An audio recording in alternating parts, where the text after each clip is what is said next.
D2.ie. D2, the home of sports. The big 2020 save from Lidl has you sorted, with great savings for the perfect romantic meal.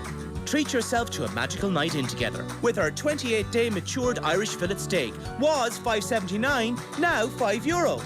And try our award-winning South African Shiraz for just $8.99. And don't forget, we check out our competitors' prices weekly, so when you check out, you always get better value. The big 2020 save from Lidl. More for you. Enjoy alcohol responsibly. The Sunday Papers on Off the Ball.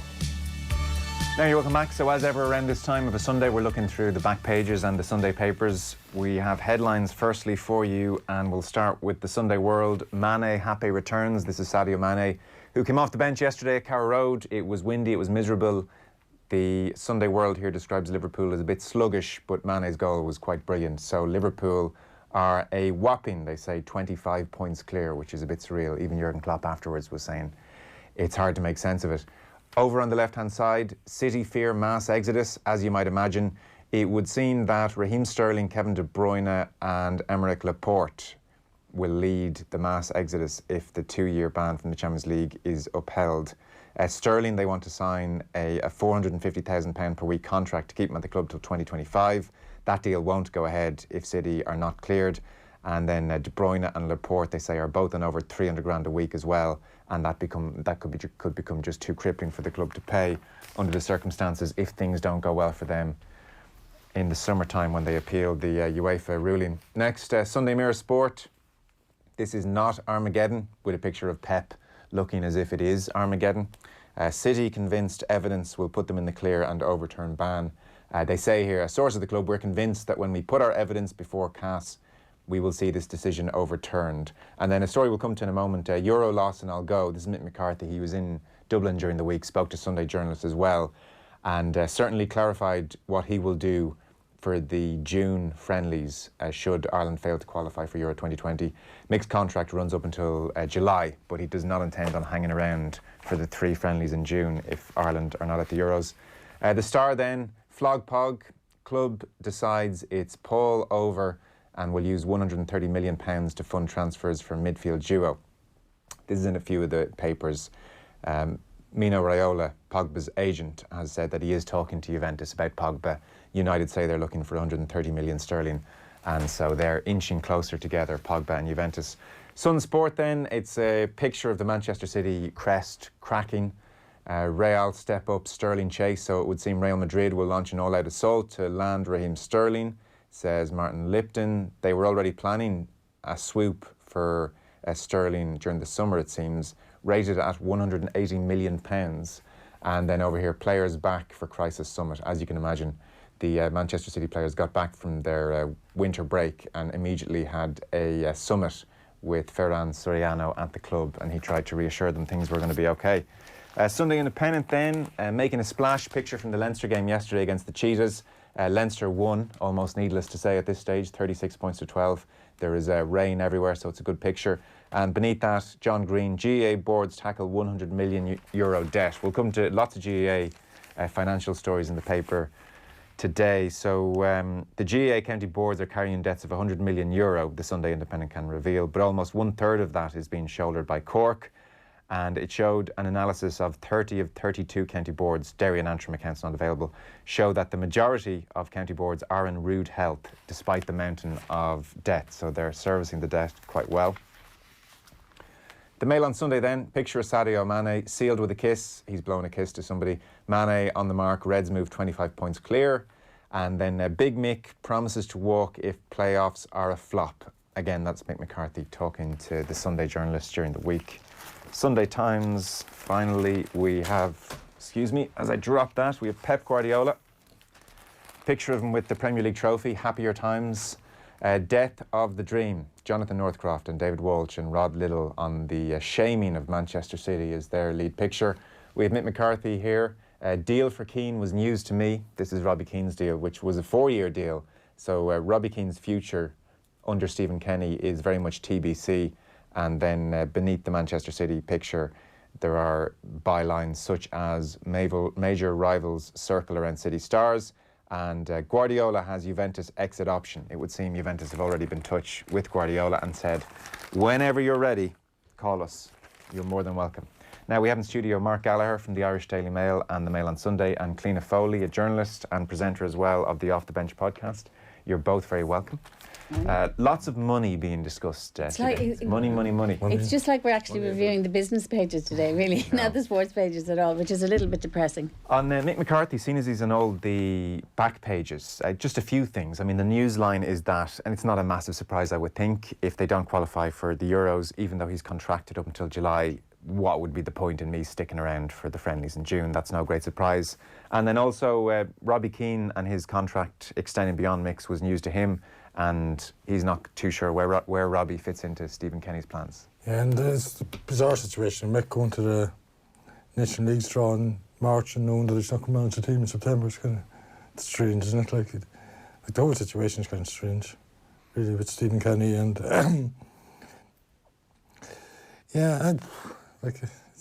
I don't think there's anything particularly new in this. I mean, I think most people knew that this was what was going to happen.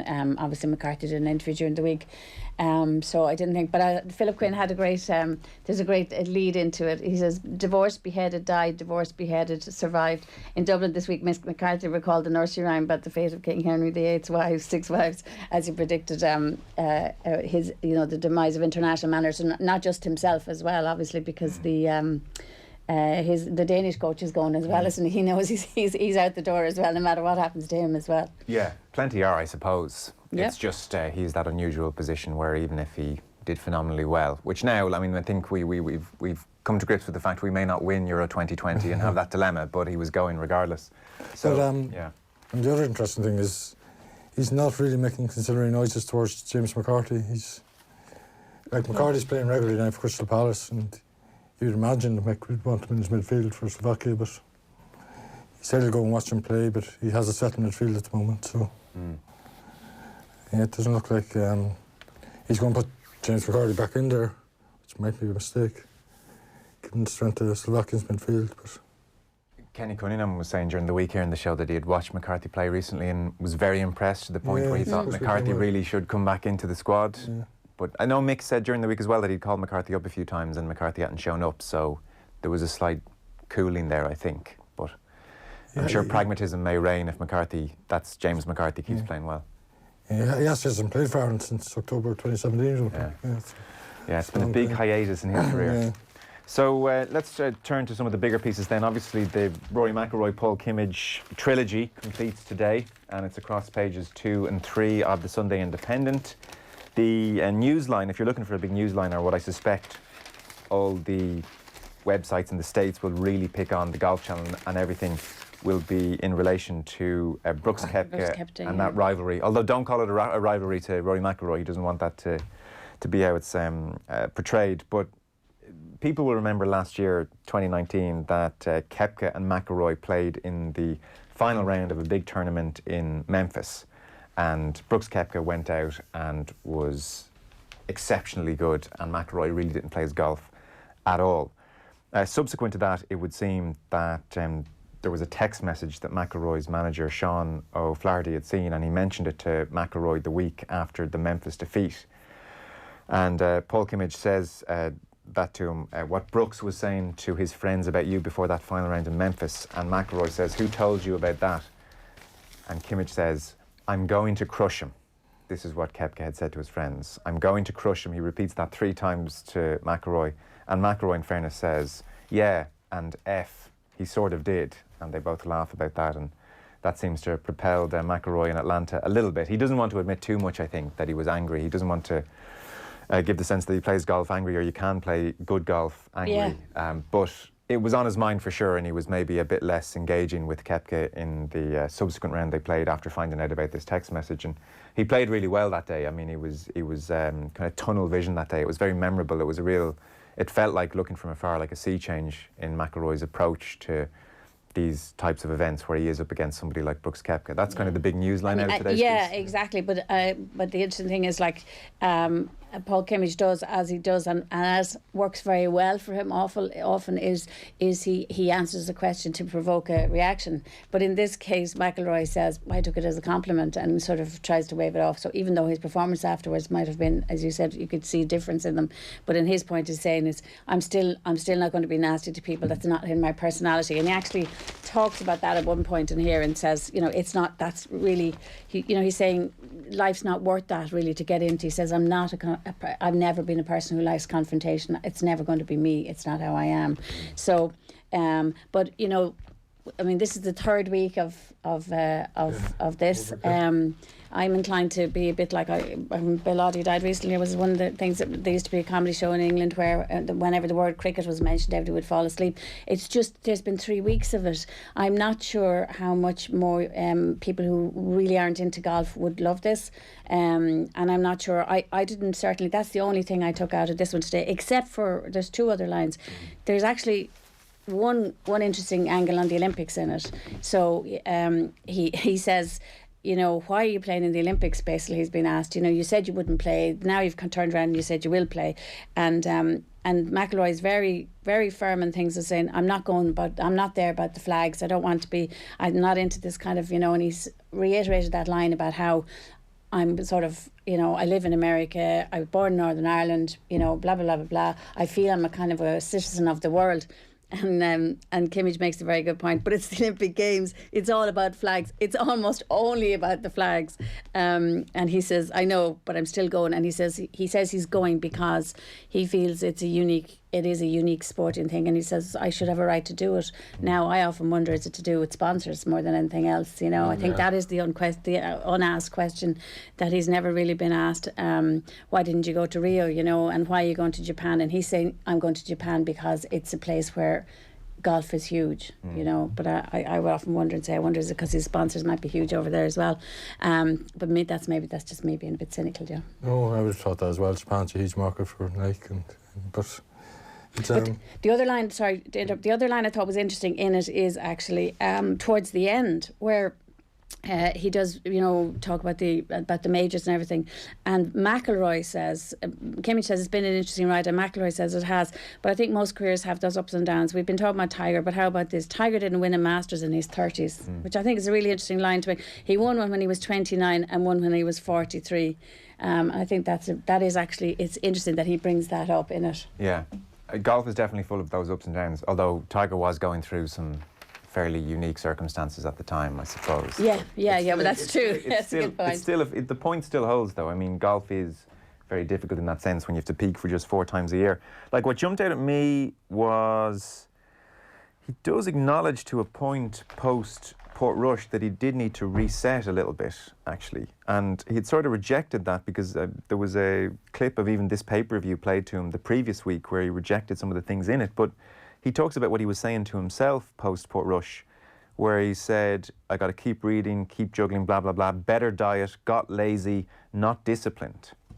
And Kimmage says to him, bring more intensity. Isn't that what some of your critics were talking about? The lack of anger and the lack of fight seems worrying. And Rory says, yeah, but there's a difference between intensity and anger.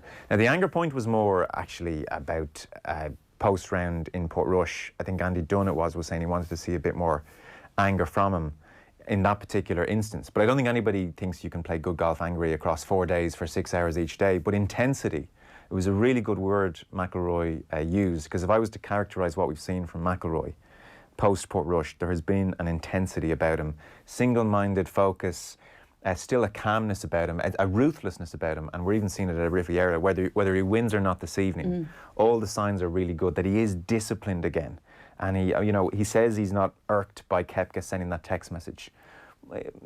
He is and he isn't. Like, Brooks Koepka texted all his friends saying, I'm going to crush him, and then went out the next day and duly crushed him. Now, you don't have to be confrontational for that to trigger something in you, and I do think that we are seeing somebody who is really focused and in a really good place, the signs are really good for 2020. But the only measure that, Joe, is going to be the majors. I mean, that's the only thing that Murray's measuring himself against. So, which is incredibly harsh. I know, but it's the standard he's set, I suppose. The standard he's set, and he's the number 1 golfer in the world. So I think the only evidence to change is going to be when we see him in Augusta or later on in the year. Maybe. Yeah, and Kimmage makes that point as well, doesn't he, in this as well, is that that's going to be the real measure of it. But he does come back to that argument about, you know, he's never going to be mouthy. He's never going to be the one sending the nasty like, it's not his personality, if you like. But there is a line where he says, you know, he doesn't care. You know, people might take that as being, I'm too submissive, but he's saying, you know, I care more than people know, you know. And there is that weird thing with McIlroy where you think he cares too much sometimes, and then at other times he looks like he doesn't care at all, you know. I just thought that the post-Portrush stuff was very vague. I was surprised. I thought there was going to be some big revelation this week about what he did when he came home from Portrush, and I didn't think that it was here necessarily. I know he got out his notebook and everything, you know. Look, you know, this is a... You know, this is a big exclusive in that, you know, this is one of the global superstars in sport at the moment, and Paul Kimmage has such a great relationship. He can sit down and talk to him. So 3 weeks of this will be lapped up by some people, you know, and internationally as well there'll be huge interest in this. But I suppose just for me, I think at this stage I was hoping that there might be something really, really new in it, and I didn't find it in it. But I know people who love golf, and I'm not a golf fanatic, will be really interested in probably every word of it. You know, it's just a different thing. There was an ad on Sky Sports this morning when I was watching some of the supplement that said Rory's big revelation on Sunday Independent, but I didn't see it here today. Was it the Brooks thing? Yes, yeah. Yeah, I presume it's the Brooks Koepka he's talking about. But like, there's even the last section of it is, you know, it's broken into sections, and the last section is the females in his life, and then at the very last paragraph it mentions his wife, but there's nothing else. It's sort of just kind of left there. You know, he says to him, what's the most important, what would the golfer of the decade pick as the moment of his decade, and he says getting married. And then there's just a brief mention to that and his mum being at the Open. She's only actually been there for the only one major win, but that's all it is. So I thought as well, I thought there might have been something bigger in it, you know. But I think if you're a golf person, maybe you would take more from, you know, like last week's. You know, I didn't take much from the fact that he read a lot of self-help books, but maybe some other people would. It's, you know, it is a game between the years still. So I suppose all that stuff is interesting. Yeah, well, it will be big news in the golfing world, the Brooks Koepka line. Yeah, guaranteed. Yeah. And Brooks will be asked about it, and it will all be stirred up. And even though McIlroy very understandably doesn't want to create a quote-unquote rivalry, I suspect he sees it as wasted energy. And he said it on a few different occasions across the 3 interviews, that golf is not a game where thinking about the other person does you all that much service. You're better off focusing on yourself. So he does not want to create this Brooks v Rory narrative. Rivalry thing, but this will now be huge in the world of golf. At the next press conference, they both will sit down. Brooks, you texted all your friends saying you're going to crush Rory. How are things with Rory? And Brooks Koepka will say some more things. And then Rory, not that he'll want to be asked about it, will be asked about Brooks Koepka. And on we go. Augusta cannot come here soon enough, that's all I'll say. So it's all set up. And he's at Riviera this evening, Rory, playing really, really well. Yeah, he is playing well. So let's move on to Brendan Doyle. Page 62 of the Mail on Sunday. And Mark, you did this interview with Brendan Doyle. I have to say, it's quite extraordinary. Yeah, who is Brendan Doyle? Start there for people. Okay, well, I met Brendan during the week and went out to Swords to meet him in a coffee shop, and he's a skeleton racer who 2 weeks ago got a solidarity grant from the Olympic Federation of Ireland, which helps winter sports and minority sports, athletes in winter sports, fund their season, because as he's pointing out to me, and as Neil Reardon did a piece from the Sun as well, like, it's a pretty expensive sport, skeleton. Like he said, just to go down once on a track costs €60 or something. Like, that's training. Like, so it's really expensive. So the solidarity grant, I think, helped him out big time. But like, his backstory is incredible. Like, he's I had a bit of an idea because I did a bit of research on him beforehand, that he went through a pretty traumatic time. He was a guard based out in Crumlin. He was called it a domestic disturbance, and in the process of arresting the suspect, he got stabbed. His little finger in his right hand doesn't work anymore, and he's lost nerves in his thumbs. But because of the incident, he got post-traumatic stress syndrome, suffers from insomnia. He basically said for about 5 years he's only sleeping an hour a night. he was driving around, driving to Cork, driving to Galway and back, just to fill his hours during the night. If you don't mind, Mark, I might just read his quotes about that, please, because even that's like how it grabs you. That's kind of in the first column where he talks about going to the domestic abuse incident. He said the Gardaí face those every single day. They can be volatile because they're so personal and you're an outsider. And, you know, his thumb was cut or his little finger, and that's a serious enough thing. But, you know, it's really the post-traumatic stress which is the issue. So he says, "It began with the night terrors. I had dreams that would wake me up, thinking the suspect was standing over me with a knife." That line hit me. Like, imagine waking up routinely and there's someone standing over you with a knife. Or I'd wake grabbing my hand, thinking it was still bleeding. It was impossible to get back to sleep. If you knew that every time you went to bed that you would be woken up by this traumatically, eventually you're going to stop going to bed. That's what grabbed me when he said I was going, whoa. Well, I mean, how could you face your bed if that's what awaited you? So it's where it's our sanctuary for most of it at the end of a tough day. Yes. So he, as you said, he would spend the nights, and please resume the story, but he said he would spend the nights circling the city on the M50. Yeah. And then he said, I would start then driving to Cork and back home to Dublin. Then I'd drive to Galway another night and back home. Then I'd come home and maybe have an hour's sleep. For 4 or 5 years. Yeah, 5 years, he said. Pretty much he was surviving in 1 or 2 hours sleep a night. And eventually got to the stage where he saw no other way out than to attempt suicide. And I didn't know he'd gone to that darker place before I met him, so... so in the conversation, you didn't know things had got that bad? Yeah, I didn't know it got that bad. And what was interesting, because he had a sporting background, he was a sprinter in his teens, and he said that his sporting background, being an athlete, you're taught to push through setbacks, but you can't do that with mental health. I mean, because you just hit a brick wall, he was saying, so...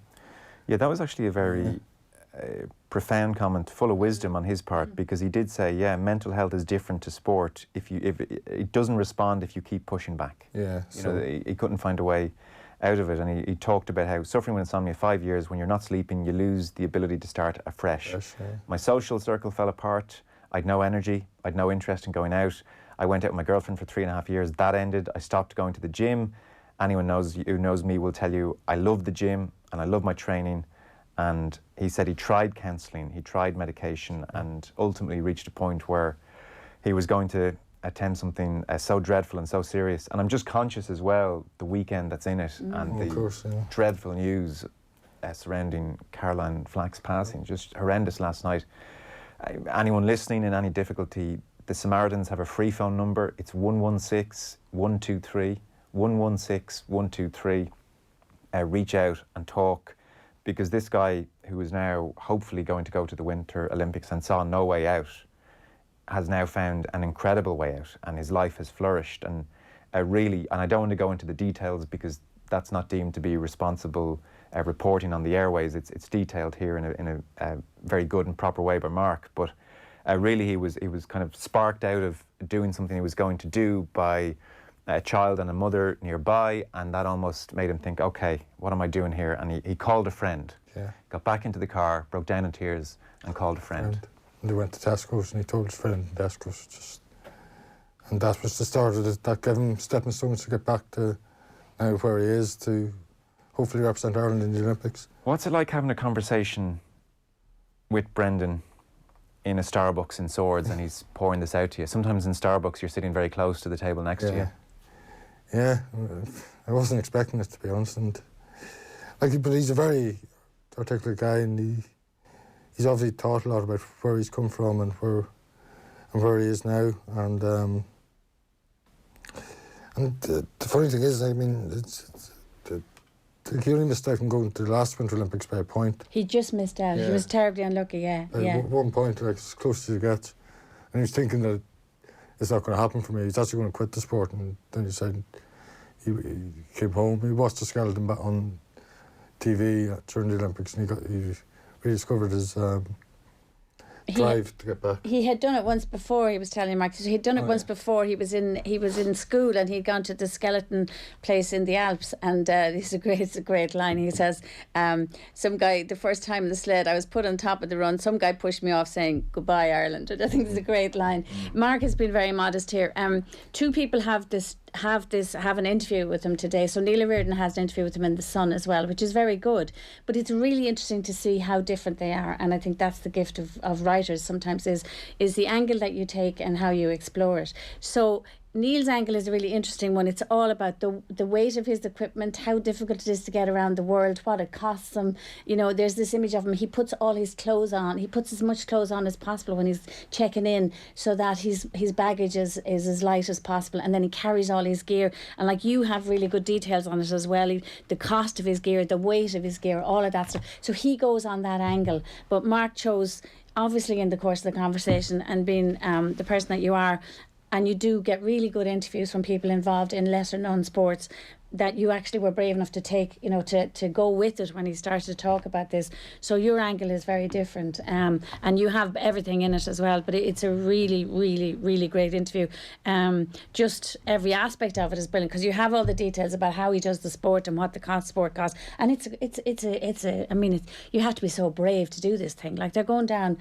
If you've ever been, I've been on the side of a track. So at Winter Olympics, I've seen the speed these guys go past it. It's over 100 miles an hour. Like, and they're on a trail. We've all seen Cool Runnings, Cliona. We understand. I mean, really. But it's the noise. The noise when they go past you is absolutely terrifying, because it's just like, they're very basic, these things. Like, they're wooden. The bases of the tracks are wooden. You can hear it shaking when they go past you, and the noises, and they whoosh past you, and you think, how on earth is a human being holding on to that thing and going down there? So like, that aspect of it is fascinating alone.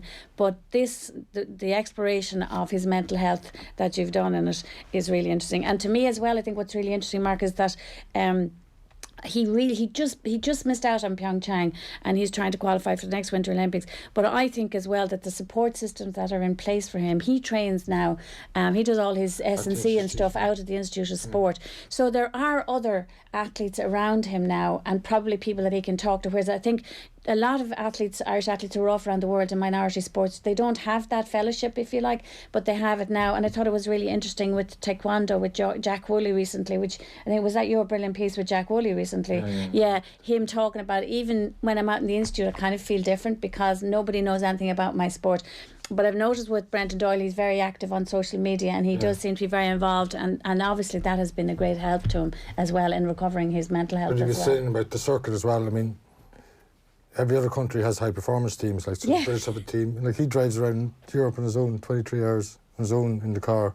And sleeps in it sometimes. And sleeps in it just to save money, and everyone he's competing against, like, have their own team of coaches and S&C guys, and you have to be incredibly focused to do it. You know, very brave, very focused, but to have survived everything he did, you know, and been a guard and all that sort of thing. You have it all here. Like, it's a really brilliant read. I mean, there's loads of stories like these in smaller sports in Ireland. It's just find them. Well, find them, and during the summer, then when the championship starts, obviously GA just engulfs everything. So yeah, well, we'll move on to GA in a moment. Look, it's great. We wish him well. So he's looking to get to the Winter Olympics in 2022. He has to make it into the top 60, I think, in the world in Beijing. That's upcoming, and then hopefully get to the Olympics then. As I understand it, actually, he's going to be on Off the Ball next Saturday. And he'll just let me know. So he's booked to come in. So that'll be a chat worth catching. This is definitely an interview worth reading. Like, again, on the back of the dreadful news last night, it's a story of hope. Someone who's found complete purpose again after sinking to the deepest of depths. So we wish him well. That's on page 62 of the Mail. If you follow him on social media, he trains hard. I'm sure. You know, he trains really hard as well. I think people have that impression that you just throw yourself on a tray and these things and you go down. You know what I mean? You just have to be brave, but you actually have to be incredibly fit and strong as well. Yeah, I've no doubt. So that is Brendan Doyle. Next to GAA you mentioned, and that will take over come the summertime. GAA versus GPA, much talk of money, much talk of the direction of the GAA. Shane McGrath's writing a piece, Joe Brolly, Colin O'Rourke, John Green, Mick Foley is talking about it as well, Dennis Walsh on Porky Queeve and beyond.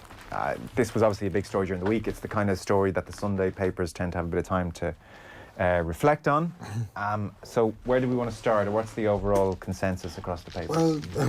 Well, it's hard to find a consensus, isn't it? The GPA statement, I was telling Cliona earlier when we were going through the papers, when I arrived in my inbox on Wednesday, because I did the Tom Ryan's report for our paper, I thought I'd missed something in Tom Ryan's report, because it just didn't make any sense to me. So the context for people is Tom Ryan, the Director General, his first report, and one of the points he made, and I think people welcomed it, was that he effectively looked at the 11% increase in the spend to prepare senior inter-county teams in particular. Yeah. That had gone up by 11%. Yeah, almost 30 Up million. to 30 million. That's a huge figure. It's a lot of money. And so I think effectively he used the word unsustainable. Yeah. And it wasn't like he was lashing out, I think, at inter-county players in any great way, but as you said, that you then followed the GPA's statement. Yeah, where they used the term problem child, which, as Shane points out in his column, has other connotations in an Irish sporting context, obviously, with the League of Ireland, and someone described him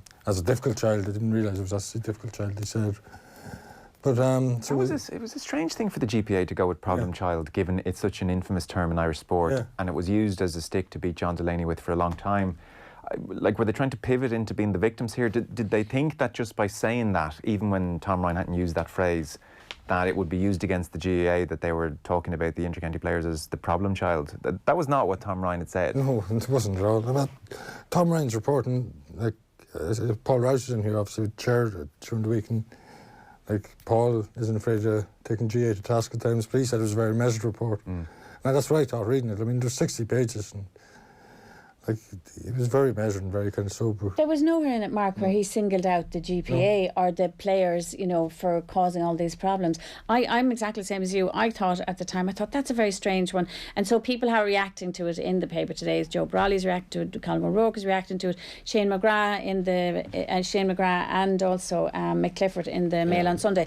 And they're right, because I agree. I'm with them on this, and I'd rarely agree I don't agree a lot with Colin O'Rourke on things, but I do agree with them in this case.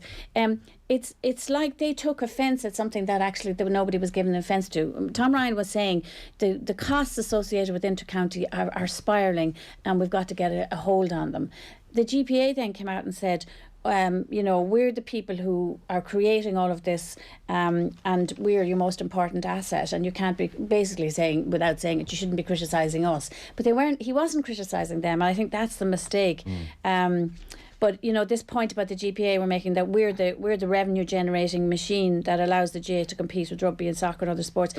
First of all, nobody was saying that this was their fault. The fault is with managers, I think. The fault is with people building up these huge backroom teams that are costing so much money, and also maybe in how they're spending the money. And as Tom Ryan acknowledged, the length of the season. The length of the season, the fixtures. His hands up, actually. This is exactly, he did make that point. But what I thought was really missing in the GPA statement was not only did they seem to be taking offence at something that wasn't meant to be, wasn't criticising them, but also they were also leaving out, which doesn't help their case, they were leaving out the other vital thing, which is the volunteers in the GAA. And so the GAA's wealth isn't just built on the inter-county player, it's built on the back of all those people in all those clubs who help and coach and get kids to a point where they can become great. And I think that's a mistake to leave them out of the thing. Because Shane McGrath writes in the Mail, and yet Paul Flynn has managed to take great umbrage at this. The GPA has decided to take a matter that is affecting every tier of the GAA and make it about themselves. He later quotes a statement from the GPA where the GPA say, our inter-county games are the flagship promotional and developmental tool that keeps the GAA in the news, and journalists, pundits, administrators, coaches, physios and all the other professionals within the inter-county games in jobs. Yeah. And again, that just seemed inflammatory. Yeah, and it's leaving out the volunteers as well, Joe, which I think is insulting, because they're the people where it starts at. So if you don't have them in the family, I think as well you're missing a point there. You're missing this point completely. And also, it's volunteers at the moment who are making, through groups like the CPA, who've been making the biggest argument with the GA about sorting out the fixtures and taking the pressure off players and clubs and all the rest. So they seem to pick a fight, I thought, when there was no fight to be picked. Yeah. Well, I think I agree with what you said, Mark, is where Tom Ryan's report followed by the GPA statement, I suddenly thought, we've missed something. Yeah, I thought I missed the story. Ryan's report here. This did not seem like an attack on the players. A couple of people are saying, Joe, that maybe they reacted this way because they're currently negotiating a new deal, a new player agreement. It's wrong to call it a deal, I suppose, but a new agreement with them on the way forward. So in a few pieces today, they're arguing that.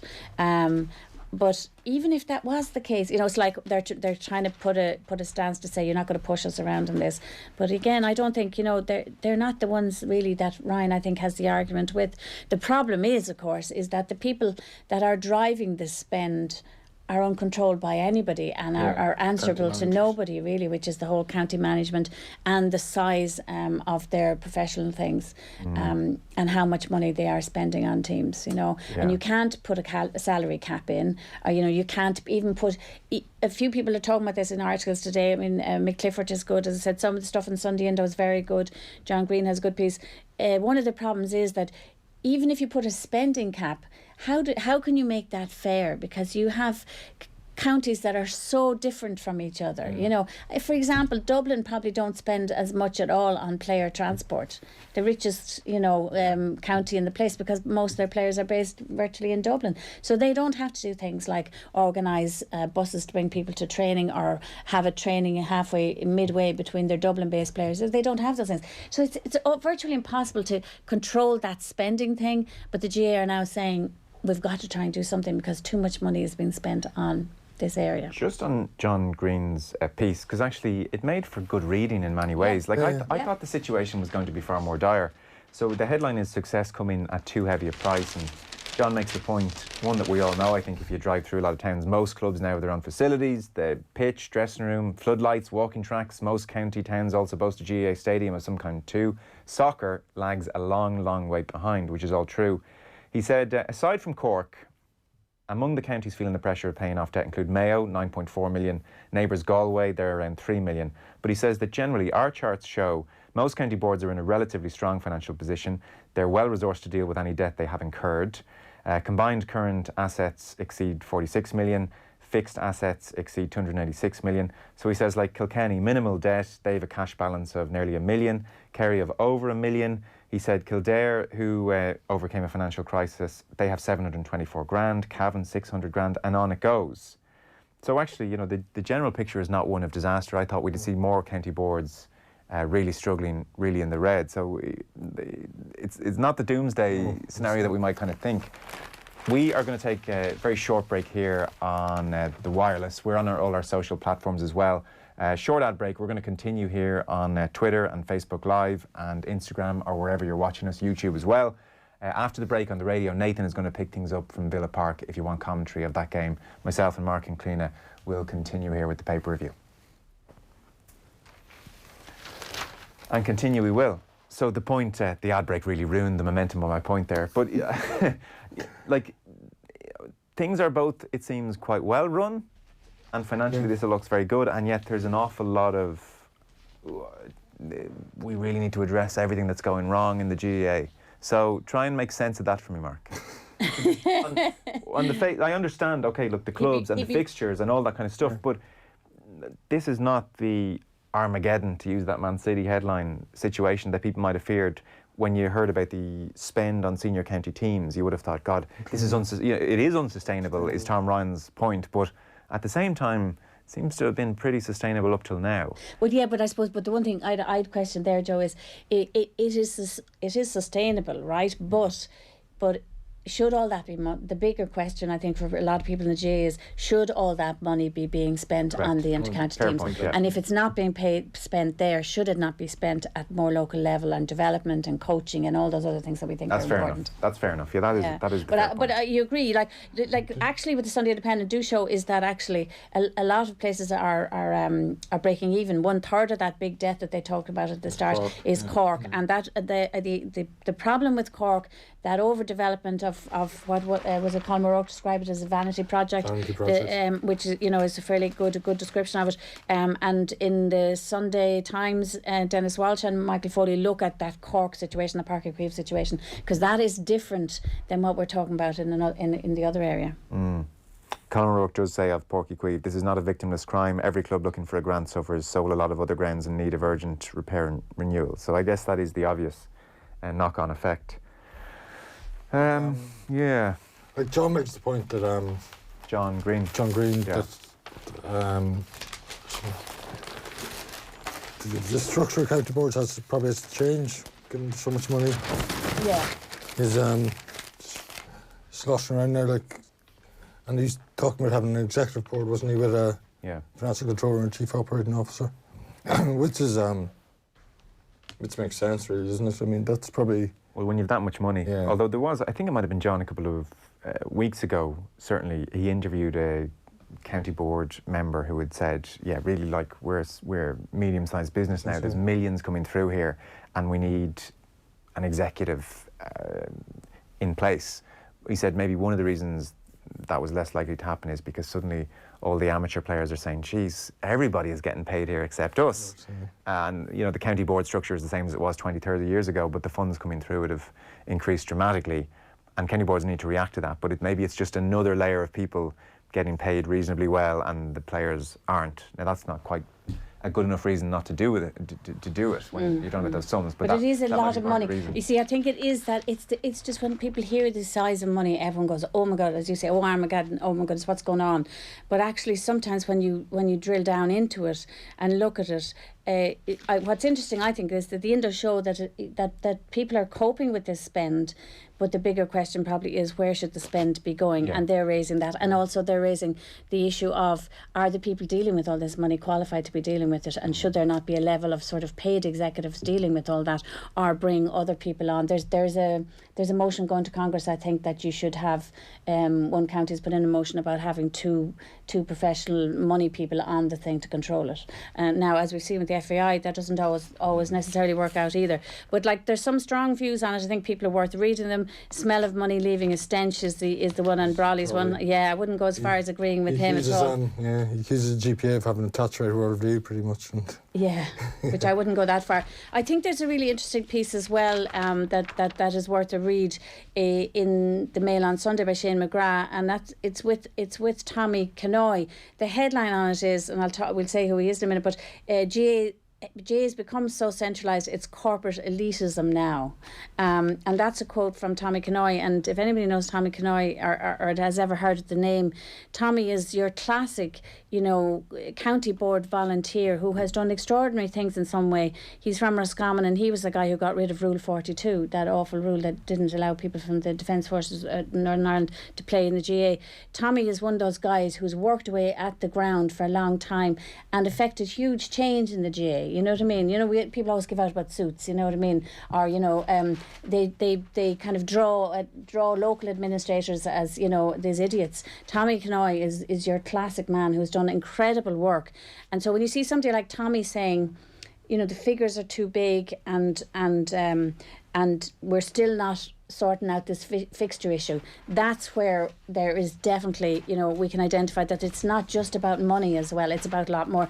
And by the way, this is a fascinating, really good piece. Sometimes, I read a great piece by PM O'Sullivan in the Examiner after Christmas, and it was about a man called Jimmy Dunn, and Jimmy Dunn used to be, Mark probably know him, Jimmy used to be on the disciplinary side in Croke Park. He's a shopkeeper in Arklow, and it was a brilliant piece, and he had this brilliant line about it saying that Jimmy Dunn was a suit who never became a grey man, which I thought was a fantastic description of people who we don't appreciate sometimes in administration. And this piece on Tommy Canoy is a great piece as well, isn't it? Because he was born in New York. It talks about him. Actually, he was drafted for Vietnam. I never knew that. It's a fascinating piece and a really good read as well. And it just shows sometimes, like, the papers are full of stories about money today between Man City and there's a good one about rugby and money in the Business Post. But sometimes as well, it's about people, great people and interesting people. And this is a brilliant piece. It's a really good interview, I think. Well, I thought interesting thing with Tommy Canoy, like, he's been pretty much on the right side of history for everything GA have changed in the last 30 or 40 years that need to be changed. And he's quite active now in the CPA, so that'll tell you. I think that's almost the hook for it. The Club Players Association. Guy, as you said, who's been right about so many things, has now decided that the CPA is where he should where it is. Funnel his efforts. So he's pushing for that situation to be changed. He calls the CPA a cry for help. Yeah. And he says, this talk about the GA being truly democratic, that's not the case. He says, going to Congress, how much of the stuff is brought to county boards to mandate delegates to go to Congress? He says, a lot of it isn't. He says, presidential elections, how many times are counties asked to mandate their delegates? Rarely does it happen. And he goes on to say, what's happening now is worrying. It's become so centralised. He does say it's about corporate elitism, big matches, big gates, big games, the Super 8s. He says, for the first time ever, I think you're hearing complaints from places like Kilkenny about club fixtures and mentions Brian Cody. So that's where he's, and as you said, been a shrewd operator for a long time. He's now seen that as the big crisis in GAA at the moment. Yeah, and he makes a point, really interesting point as well, and it's been made before by the CPA, that for forever it was an honour for somebody in your club to play for the county. Like, it was such a huge honour for your club, and it was so prestigious, and that's what you strive for in your club. And he's saying that he feels that now they've got to a point where actually it's not an honour, because now they're not even worried. You'll hear club people saying, we're lucky we've no one on the county panel, so that they can have a full team out and they can play their games and be successful at local level. There's a lot in it. It's a really interesting piece, and there's a fantastic finish. I love a punchline at the end of an article, and he says, Tommy Canoy has served the GA as a player and administrator most of his life. His greatest service has come through questioning, though. He continues the search for answers, and that point is that, we'll see Congress will come up in a couple of weeks' time.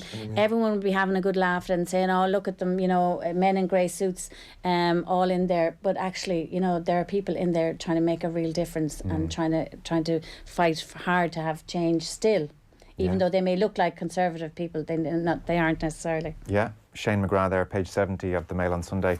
You mentioned the money then. Man City are everywhere. You thought, I think Rob Draper gave it about one of the better efforts to try and make sense of it all. Yeah, I mean, some of the coverage of it I was disappointed in, because I thought the Sundays would really take this on and be strong on it. And actually I think Rob Draper's piece in the Mail is one of the better pieces on it.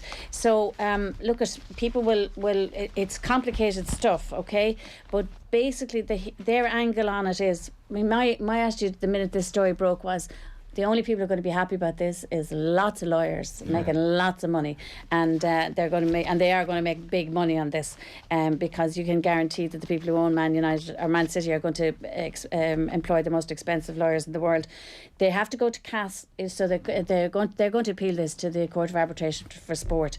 But there's a very interesting piece here, because he's saying basically that Galatasaray went to CAS with this before and actually got slapped down on it, and the reason they got slapped down on it was, like, they wanted the financial fair play thing to be declared illegal under Swiss and European law, but CAS ruled that no violation of EU competition law has been established, and also they kind of, in that judgment, they kind of said that Galatasaray didn't challenge this before, only when it got sanctioned under the rule. In other words, you didn't make a point when this came in originally. So look, this is going to run and run, obviously. As I said, Rob makes the point here, and it's actually laying out bare. Like, if City don't win their case in CAS, like, the whole Abu Dhabi project will have to be completely overhauled, and if they do win, then the foundations of financial fair play will be undermined, so the stakes couldn't be higher. I mean, if you're a City fan, say it's worrying times. I've been feeling all year that Pep might walk away at the end of the season. He certainly will walk away now if this ban is upheld. But I suppose CAS will have to make a ruling on it pretty swiftly, won't they? Because ahead of next year's Champions League. Well, that's it, yeah. They'll have to make a decision so that they could figure out what's happening for next year in Europe, July 23rd is what Rob Draper says. So. But he has a box, because it's a complex enough case. It is, yeah. Certain points are straightforward. So, for instance, he points out that Der Spiegel last year, they indicated that as an example of what may have happened here. In 2015, Etihad was paying just £8 million towards a then £67 million deal.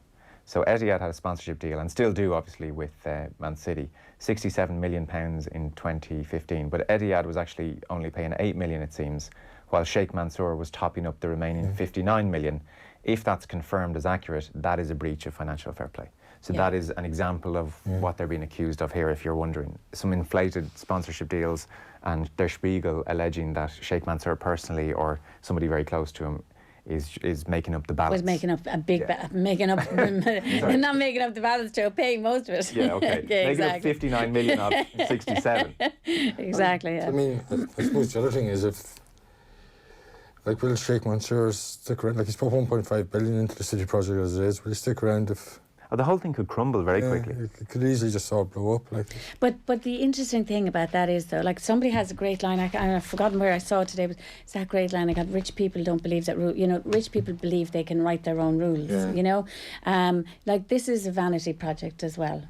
For the people who own the club.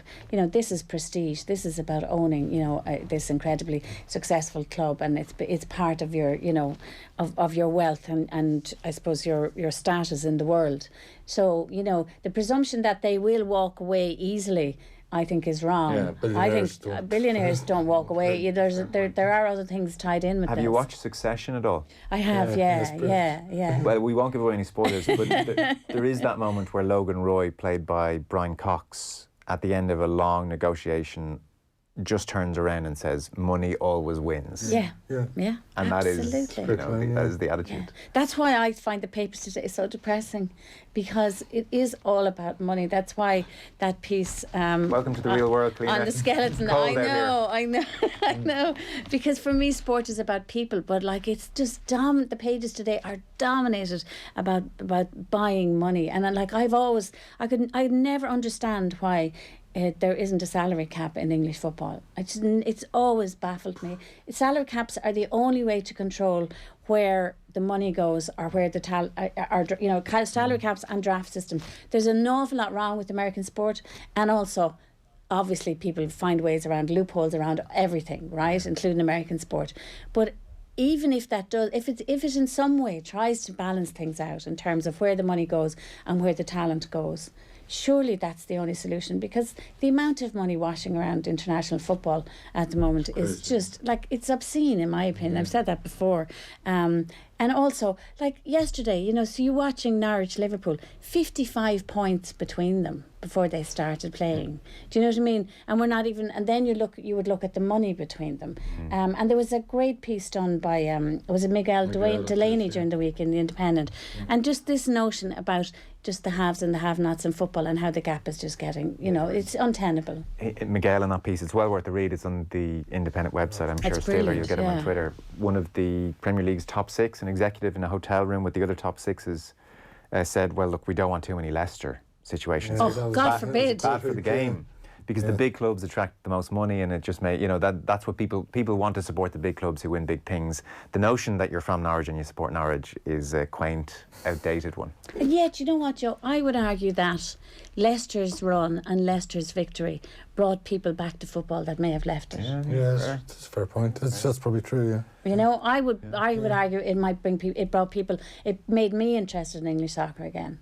Yeah. And I don't think I'm the only one. And I think that's what's lost. You have, there's just such a gap between the money, these people with so much money, and what they think is influencing the sport, and those of us who, just love sport for the humanity in it, if you like.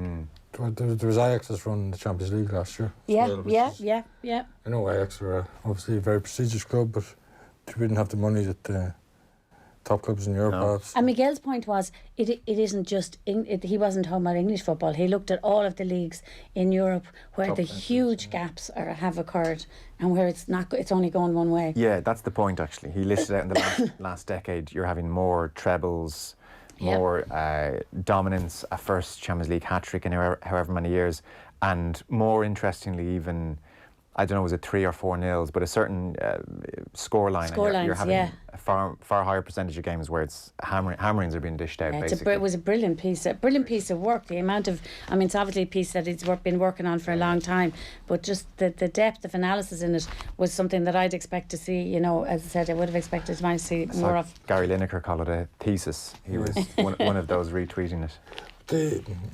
Just going back to City, City fans already had a skewed view of our UEFA's. They've been booing the Champions League team music already, so I'd say the atmosphere is going to be fun now in the Real game in a few weeks' time. I'm sure it will. The City response, by the way, and it's in Rob Draper's piece, is simply put, they say this is a case initiated by UEFA, prosecuted by UEFA, and judged by UEFA. So they say it's a prejudicial process. It's now over. They're going to go to somebody impartial. That is their argument. That is their contention. And that's a very much, isn't it? That's a very much. You can see that's a legal standpoint. It's like when it came out, they were saying, "Oh, there's been a leak," not you know, they didn't even try and defend it. They weren't saying, we haven't done anything wrong. They were saying, oh, how's this got out, kind of, you know. It was that classic thing of deflecting the blame and deflecting the story. And of course, you'd imagine looking at it from the outside, but again, lawyers are very clever. You know, it's not the first time City have got smacked on the wrist as well. So, like, I'd find it hard to know how they're going to argue it when they've already been pulled up and fined before. But you know, it's going to run and run. It'd be just extraordinary. And as we mentioned at the top, De Bruyne, they wanted to sign a 450 grand a week contract. Sterling, 450 grand. De Bruyne and Laporte, 300 grand contracts. So straight away, they may all be in some kind of jeopardy for obvious reasons. Before we go, we had a few other things jotted down. I know you had Barry White in the Business Post. You had umpires with Dermot Crowe. Dermot Gleeson talked to Ronan Collins, who Ronan Collins thought he was going to make it on the Senior European Tour playing off a 6 handicap. That's my favourite story of the whole weekend. I was really impressed the fact that he was playing off a 6 handicap. It was very good, but I mean, that he was doing the maths and he was like, I'm about, 10 years away from the seniors here. I could really make a mark up there, and it didn't happen. I think it's a nice piece. He's out to 16 now. Yeah, it is a lovely piece. Obviously, very nice broadcaster as well, so he's more than happy in life, but he thought he was going to make the seniors tour. Like so many of us when we're playing good golf, we think, I wonder.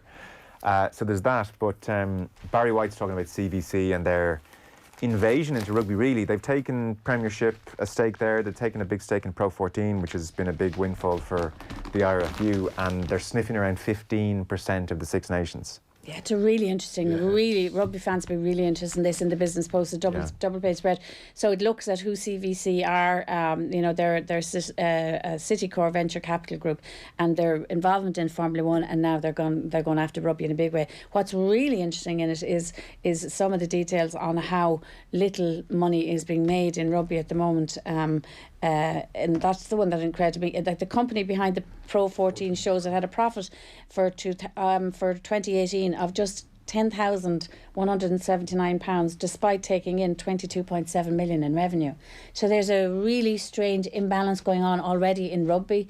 And here we have people coming in to invest money, obviously to make money. And again, again, watching everything that's happening in professional sport and in football in this case, it'll be really interesting to see how this pans out. And Eddie O'Sullivan is quoting it saying, is this money for growing the game and investing in it, or will it just be spent on salaries? Because if it's only spent on salaries, you're looking back again to all these other sports and saying, where's the money going, and is it going to have a long-term effect, or is it just for people who want to make money? The imbalance in rugby, that stood out to me. Like, the top 5 clubs in France have a collective budget bigger than all of New Zealand rugby. Yeah. It's incredible. And then, according to World Rugby itself, 80% of all the game's revenue comes from France and Britain, which I never knew either. So clearly the funding imbalance is... Yeah. And it's a new, it's a relatively new professional rugby. It's such a relatively new thing as well, I think it's at a more volatile stage now than it was in '95 when it turned professional. Like the next decade for rugby is just going to change the landscape completely. There is a worry CVC want to get in there, get the pay-per-view rights for the Six Nations, make a ton of wedge that way, and maybe get out in 10 years. They're not overly worried. You could argue they may well deny this, and they're more than welcome to. I was asking, is Six Nations protected though under that EU directive? Yeah, I think it's a B category though, so you might have free-to-air highlights of an evening. Okay. Okay. All right, okay. So. Yeah. And that would make sense then, because even if you look at, because I would have thought, why aren't they making more money? And then you're thinking, well, maybe the TV rights are nothing in comparison, obviously, to other sports. But it's a good piece. It's as private equity zones in on rugby, should fans be worried? And it's well worth reading for rugby fans. Yeah, Neil Francis wrote a piece about 2 weeks ago, and the short answer to that question was very. Yeah. Just we don't know enough about their intentions. Yeah. There's suddenly, people come in with big money, they're able to buy huge stakes in the sport. Yeah.